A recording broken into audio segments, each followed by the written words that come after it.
എഴുത്തച്ഛനോട് പണ്ട് ഭട്ടതിരിപ്പാട് വന്ന് ചോദിച്ചത് ഞാൻ എന്ത് ചെയ്യണം അസുഖം മാറാൻ ചോദിച്ചപ്പോൾ എഴുത്തച്ഛൻ എന്താ പറയുന്നത്? അങ്ങനെ കഥ അറിയില്ലേ? ഭട്ടതിരിപ്പാടിന് വാതരോഗം വന്നു. നാരായണീയ വലിയ ഭട്ടതിരിപ്പാട് അതിന് വാതരോഗം വന്നു, ആവശ്യം കിടക്കുന്നത്. ഇത് രക്ഷപ്പെട്ടു. അന്നത്തെ ആ കാലഘട്ടം സമകാലം ഏറ്റവും വലിയ പണ്ഡിതനാണ് എഴുത്തച്ഛൻ.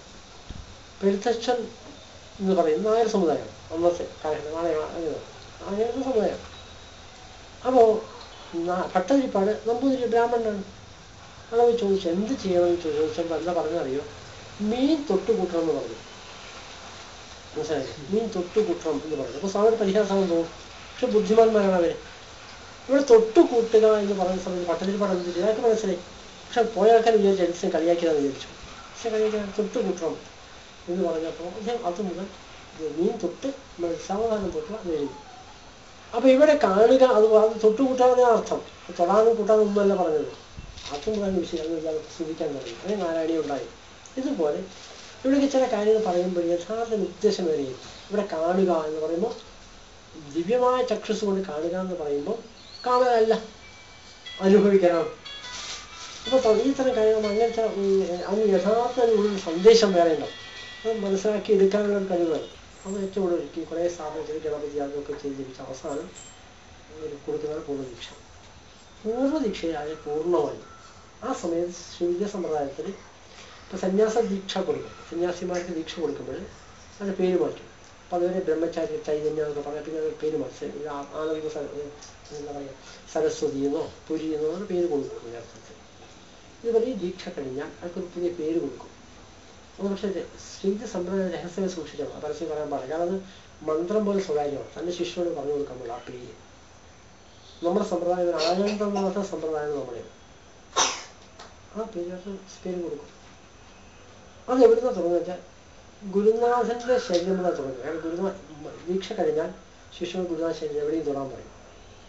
ആ തൊടുന്ന സ്ഥലത്തിന് അനുസൃതമായിട്ട് ഒരു പേര് കൊടുക്കും. അങ്ങനെ ചെയ്യാം. അപ്പൊ അത് മുതലാണ് തുടങ്ങുന്നത്. ഗുരുനാഥന് മുതലാണ് ഈ പേര് കൊടുക്കുക. മനസ്സിലായല്ലോ? അങ്ങനെ അത് അപ്പം അങ്ങനെ പൂർവ്വദീക്ഷ. പൂർവ്വദീക്ഷയുണ്ട്. പൂർവ്വദീക്ഷ ആയിക്കഴിഞ്ഞാൽ അയാൾക്ക് എല്ലാ മന്ത്രവും സർവമന്ത്രാധികാരം. സാധാരണ രീതിയിൽ ഒരു മന്ത്രം ജപിക്കണമെങ്കിൽ ഒരു ഗുരുനാഥൻ നിന്ന് മന്ത്രം സ്വീകരിക്കണം. ആരാണ് ഒരു ഗുരുനാഥൻ സ്വീകരിക്കുന്ന പുസ്തകം വായിച്ച് ശരിയല്ല. ഇത് പല കാരണങ്ങളുണ്ട്. അപ്പൊ പൂർവ്വദീക്ഷ കഴിഞ്ഞാൽ അത് ഗുരുവിന് തുല്യമാണ്. ഇയാൾക്ക് ഏത് മന്ത്രമായിട്ട് വശത്താണ് ഈ സർവമന്ത്രാധികാരം പറയാം. ഏത് മന്ത്രം പൂർണ്ണമാണ്.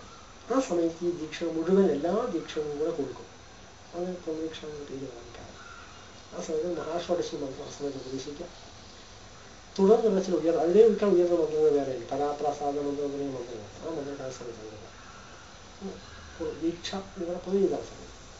അപ്പം ദീക്ഷ എന്തിനാണെന്ന് വെച്ചാൽ താന്ത്രിക സമ്പ്രദായത്തിൽ മന്ത്രസാധനയ്ക്ക് ഒരു ഗുരുവിൽ നിന്ന് ഉപദേശം വാങ്ങിക്കണം. ആ സമയത്ത് ഈ സ്ഥലത്തായാലും അതിനാണ് ദീക്ഷ എന്ന് തന്ത്രത്തിൽ ഉദ്ദേശിക്കുന്നത്. ദീക്ഷ ഇപ്പൊ സാധാരണ ദീക്ഷ വളർത്തുക എന്ന് പറയും. ഞാൻ താടി വളർത്താൻ പറയാം. അന്നേക്കാൾ അത് പറഞ്ഞു വെച്ചാൽ പണ്ട് കാലത്ത് ഈ ഭാര്യയ്ക്ക് ഗർഭം ധരിച്ചാൽ പുറത്താൽ താടി വളർത്തും. ഗർഭം അതിന് ദീക്ഷ. ശരിക്കും ദീക്ഷ താടി വളർത്താനല്ല. ഗർഭം ധരിച്ചാൽ രണ്ടുപേരും സാധന ചെയ്യണം. ഒരു കുഞ്ഞിനെ വളർത്തേണ്ടത് പ്രസവിച്ച ശേഷമല്ല, ഗർഭകാലത്താണ്. കഴിഞ്ഞ ആഴ്ച ഒരു ഗൃഹലക്ഷ്മിയുടെ വനിതയുടെ ഒരു ലേഖനം വന്നിട്ടുണ്ട്. ഗർഭകാലത്ത് എല്ലാം മനസ്സിലാവും കുഞ്ഞിനെന്ന് പറഞ്ഞ ലേഖനം ഞാൻ വായിച്ചില്ല, പരസ്യം. ഇത് പുതിയ വിഷയമൊന്നുമല്ല. ഇത് ഭാരതീയ ആധ്യാത്മിക ഏറ്റവും ഉയർന്ന കണ്ടുപിടുത്തങ്ങളൊന്നുമല്ല. അതുകൊണ്ട് ഒരു കുഞ്ഞിനെ വളർത്താൻ വേണ്ടിയിട്ട് ഭാര്യയും ഭർത്താവും മന്ത്രസാധന ചെയ്യണം. സാധനയുടെ തീവ്രമായ സാധന ചെയ്യുന്ന സമയത്ത് ചില കാര്യങ്ങൾ ചില വ്രതങ്ങളുള്ളത് കൊണ്ട് പൊതുവെ താടി പഠിക്കാനുള്ള അത്രയുള്ളൂ. പക്ഷെ പുറമേക്ക് കാണുന്നത് താടി പഠിക്കാതിരിക്കുന്ന ദീക്ഷ എന്ന് പറയുന്ന സാധനം. അതിന് ദീക്ഷ എന്നല്ല, തെറ്റായ ധാരണയാണ്. ദീക്ഷ എന്ന സാധനയാണ്. അപ്പോൾ അങ്ങനെ അച്ഛൻ പിതൃക്കൾ മരിച്ചാൽ ഒരു വർഷക്കാലം ദീക്ഷയാണെന്ന് പറഞ്ഞാൽ അതിനർത്ഥം അച്ഛൻ അല്ല പിതൃക്കൾ മരിക്കുന്ന സമയത്ത് നമ്മളുള്ള മാറ്റം വരും. അത് വീണ്ടും ബാലൻസ് കൊണ്ടുപോകണമെങ്കിൽ സാധന ചെയ്യണം ഒരു വർഷക്കാലം. മനുഷ്യന് വേണ്ടി അല്ല ശരിക്കും. നമ്മൾ മനുഷ്യന് വേണ്ടി അത് പറയുന്നത് മനുഷ്യന് വേണ്ടിയിട്ടല്ല. കാരണം നമ്മളുള്ള മാറ്റം ഒരു ചെറിയൊരു അതിൻ്റെ പ്രതിസ്ഫുരണം ഉണ്ടാവും. ആ സമയത്ത് സാധന ചെയ്യും. അങ്ങനെ ദീക്ഷ.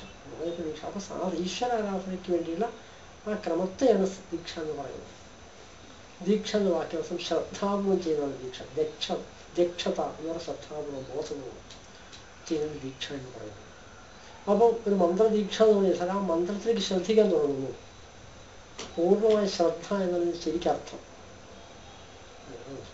അതാണ് ഒരു വിഷയം. പിന്നില്ല ഗായത്രി മന്ത്രം ഏറ്റവും പവർഫുൾ മന്ത്രമാണ്. അത് എന്താണ് വിഷയം? അതിന്റെ ഉച്ചാരണം എന്താണ്? ഗായത്രി മന്ത്രം ഏറ്റവും പവർഫുൾ ആണെന്ന് പറയാൻ കാരണം ഒന്ന് ഉച്ചാരണ രീതി, പിന്നെ അതിൻ്റെ ഉദ്ദേശം. ഇത് പ്രധാനപ്പെട്ട വിഷയം. അതിൻ്റെ ഉദ്ദേശമാണ് പ്രധാനപ്പെട്ട വിഷയം. കാരണം ഉച്ചാരണ രീതി ഒരേപോലെ ഒരാൾക്ക് ചെയ്യാനൊന്നും കഴിയില്ല, സ്വരിച്ച് ഒരാൾക്ക് കഴിയില്ല. പക്ഷെ എന്നാലും ഒരു റിസൾട്ട് ഉണ്ട്. ഗായത്രി മന്ത്രം സാധാരണ ജപിച്ച റിസൾട്ട് ഉണ്ട്. ഒരു മന്ത്രത്തിന് എങ്ങനെയാണ് ശക്തി വരുന്നത് എന്ന് ചോദിച്ചാൽ, മന്ത്രം എന്ന് പറഞ്ഞാൽ എന്താണെന്ന് ചോദിച്ചാൽ അക്ഷരങ്ങളുടെ കൂട്ടാണല്ലോ, അല്ലേ? നമശിവ 5 അക്ഷരങ്ങൾ നമശിവായിരുന്നു, അല്ലേ? ഓം നമ ശിവായ ഉദാഹരണം. അപ്പോ അക്ഷരം എന്ന് പറയുന്നത് എന്താണ്? അത് എഴുതുന്ന ലിപിയല്ല അക്ഷരം. നാശമില്ലാത്തതിനർത്ഥം. അക്ഷരം അക്ഷരമില്ലാത്തത്, നാശമില്ലാത്തത് എന്നർത്ഥം. ഇപ്പൊ നമ്മൾ നമശിവായ ഉച്ചരിക്കുമ്പോൾ എന്താ സംഭവിക്കുന്നത്? ശബ്ദം പുറത്തേക്ക് വരുന്നു, അല്ലേ? ഈ പ്രപഞ്ചത്തിലേക്ക് ആ ശബ്ദം കയറുന്നു. ശബ്ദം ഉച്ചരിക്കുന്ന ശബ്ദം നമ്മൾ തൊണ്ടയിൽ നിന്ന് പുറപ്പെട്ട് അത് പുറത്തേക്ക് പോകുന്നു. ആ ശബ്ദം എന്ന് പറയുന്ന തരംഗമാണല്ലോ, സൗണ്ട് ഒരു വൈബ്രേഷൻ. ഇത് ഒരിക്കലും നശിക്കാൻ പുറമേ പോയി അതങ്ങനെ മെല്ലെ പോയിട്ട് പുറമേ അവിടെ നിൽക്കുമോ? ഈ ശബ്ദം പുറമേ ഉണ്ടാകും, ഒരിക്കലും നശിക്കില്ല. അതുകൊണ്ടാണ് അക്ഷരം എന്നുള്ള പേര് വരാൻ കാരണം. അപ്പൊ അക്ഷരം എന്ന് പറയുന്നത് കേവലം ഒരു ശബ്ദ തരംഗമാണ്. എന്താണ്? അപ്പൊ കുറെ എല്ലാ അക്ഷരവും മന്ത്രമാണ്. അമന്ത്രം അക്ഷരം നാസ്തി. എല്ലാ അക്ഷരവും മന്ത്രമാണ്. അപ്പൊ അക്ഷരം എന്ന് പറയുന്നത് എന്താ? ശബ്ദമാണ്, ഒരു ശബ്ദസ്പന്ദനമാണ്, സൗണ്ട് വൈബ്രേഷനാണ്. അങ്ങനെയാവുമ്പോൾ ഒരു മനുഷ്യൻ ആദ്യമായിട്ട് മന്ത്രോപദേശം കിട്ടുന്നത് എപ്പോഴാണ്? അല്ല, പേരുകൾ കിട്ടും. പേരുകളിൽ മന്ത്രം കിട്ടും. കാരണം പേര് ചെവിയിൽ മന്ത്രം പറഞ്ഞു കൊടുക്കും, പേരാ പറഞ്ഞു കൊടുക്കും. മനസ്സിലായാലും പണ്ട് കാലങ്ങളിൽ ഈശ്വരീയമായ പേരുകളാണ് പറഞ്ഞു കൊടുക്കുക. കാരണം ഇയാൾ എപ്പോഴും അത് വിളിച്ച് ആ സ്വഭാവം ഇയാളുള്ളത്. ആദ്യമായിട്ട് മന്ത്രദോഷം കിട്ടുന്നത് പേരില്ല. പിന്നീട് മന്ത്രദോഷം കിട്ടും എപ്പോഴാണെന്നറിയോ? വിദ്യാരംഭത്തിൽ. വിദ്യാരംഭം ചെവിയിലാണ് പറഞ്ഞു കൊടുക്കുക. വിദ്യാരംഭത്തിന്റെ ക്രമത്തിനകത്ത് ശിരസിൽ കൈവച്ചുകൊണ്ട് മന്ത്രം മുഴുവൻ ജപിക്കണം, നാവിൽ എഴുതണം, ചെവിയിൽ പറഞ്ഞു കൊടുക്കണം, പിന്നെ എഴുതിക്കണം. ഇതിനെ ക്ലിയറാണ്. 3 തരത്തിലുള്ള ദീക്ഷ വിദ്യാരംഭത്തിലുണ്ട്. ആ വിദ്യാരംഭത്തിന് മന്ത്രമാണെങ്കിലോ 51 അക്ഷരങ്ങളാണ്. എല്ലാ അക്ഷരം നിർദ്ദേശം കൊടുക്കുക. അപ്പോഴ് ഇപ്പൊ നമ്മൾ ഈ കാലഘട്ടത്തിൽ പറയില്ല എല്ലാവർക്കും മന്ത്രം ജപിക്കാൻ അധികാരം, എനിക്ക് അവകാശം എന്നൊക്കെ പറയുന്നത് വെറുതെ. കാരണം എന്താ? അയാൾക്ക് എപ്പോഴും കിട്ടുന്നു മന്ത്രദേശം വിദ്യാരംഭ നാമകരണത്തിൽ കിട്ടുന്നു. രണ്ടാമത് പൂർണ്ണമായിട്ടുള്ള മന്ത്രവും വിദ്യാരംഭത്തിൽ കിട്ടുന്നു.